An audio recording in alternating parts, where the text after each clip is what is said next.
আসসালামু আলাইকুম বন্ধুরা। আজকে একটা নতুন রান্না করব। নতুন রান্না বলতে অবশ্য অনেকেই খেয়েছেন।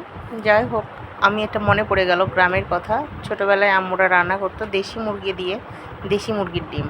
তো আজকে আমি এখানে নিয়েছি লাল মুরগির, মানে লাল ডিম যেটা আর কি ফার্মের। আর দেশি মুরগি তো পাবো না, এই জন্য নিয়ে নিয়েছি সোনালি মুরগি। ডিমটা ভেজে নিয়ে সেটাতেই আমি আবার দিয়েছি আলু। আলুটা সুন্দর করে ভেজে নেওয়ার পরে আমি এখানে দিয়ে দিয়েছি পেঁয়াজ, কাঁচামরিচ দিয়ে আমি সুন্দর করে এটাকে তেলের উপর ভেজে নিচ্ছি বন্ধুরা, যতক্ষণ একটু লাল লাল হবে। আর এখানে আমি দিয়ে দেব গরম মশলা। এখানে দিয়ে দিলাম দারচিনি, এলাচ, মানে সাদা এলাচ যেটা সাদা ফল সেটা, আর লং, যাই হোক। আর এখানে দিয়ে দিয়েছি বন্ধুরা সব ধরনের মশলা যা লাগে আর কি মাংসতে, সব ধরনের মশলা দিয়ে এখন আমি এটাকে ভালো করে কষিয়ে নেব। এই যে ভালোভাবে আমার মাংসটা কষানো, মানে মশলাটা কষানো হয়ে গেছে। এ পর্যায়ে এখানে আমি এখন মুরগির মাংসগুলো দিয়ে দেব। আসলে আমি সোনালি মুরগিটা রান্না করছি বন্ধুরা, কারণ আমার কাছে দেশি মুরগি নেই। সোনালি মুরগি রান্না করছি। আর আজকে সোনালি মুরগি কিনেছি যখন, তখন একটু পানি নেওয়া হয়েছে। দুইটাতেই মুরগিরই পা ছিল, আর 2-3টা পা এক্সট্রাভাবে নেওয়া হয়েছে। তো ভাবলাম পাগুলো আজকে রান্না করে ফেলি, ভালো লাগবে খেতে, খুব ভালো লাগে। তো এই জন্য আমি এটা দিয়ে দিয়েছি এতে। আর এটাকে এখন ভালোভাবে আমি কষিয়ে সুন্দর করে কষাবো। আর এর সঙ্গে আমি দিয়ে দিব আলুগুলো, কারণ আলুগুলো না হলে সিদ্ধ হবে না। এটা তো দেশি মুরগি না বা লেয়ার মুরগি না যে সেদ্ধ হতে সময় লাগবে। এটা সোনালি মুরগি। কষাতে কষাতে এখানে 80% 85%-এর মতো সিদ্ধ হয়ে যাবে। এই জন্য আমি দিয়ে দিলাম একসঙ্গে, এটাকে কষিয়ে নেব।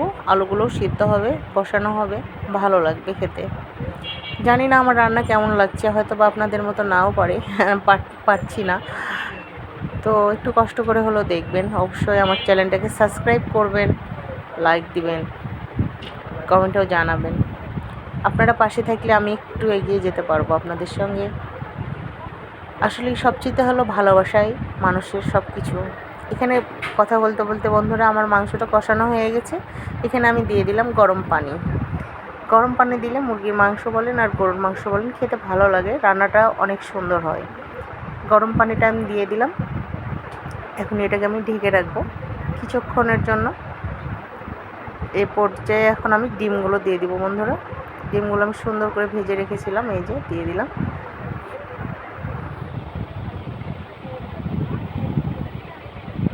ডিমগুলো দেওয়ার পরে সুন্দরভাবে একটু নেড়ে নিলাম, নিয়ে এখন এটা এখন ঢেকে রাখবো কিছুক্ষণ।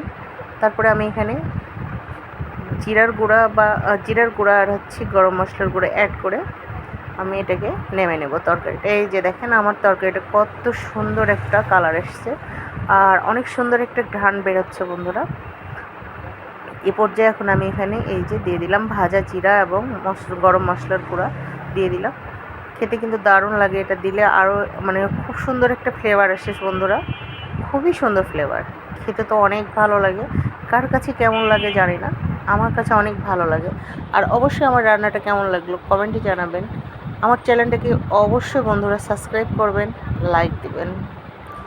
আজকের মতো এখানেই। আমার নতুন নতুন ভিডিও দেখার জন্য সবাইকে আমন্ত্রণ।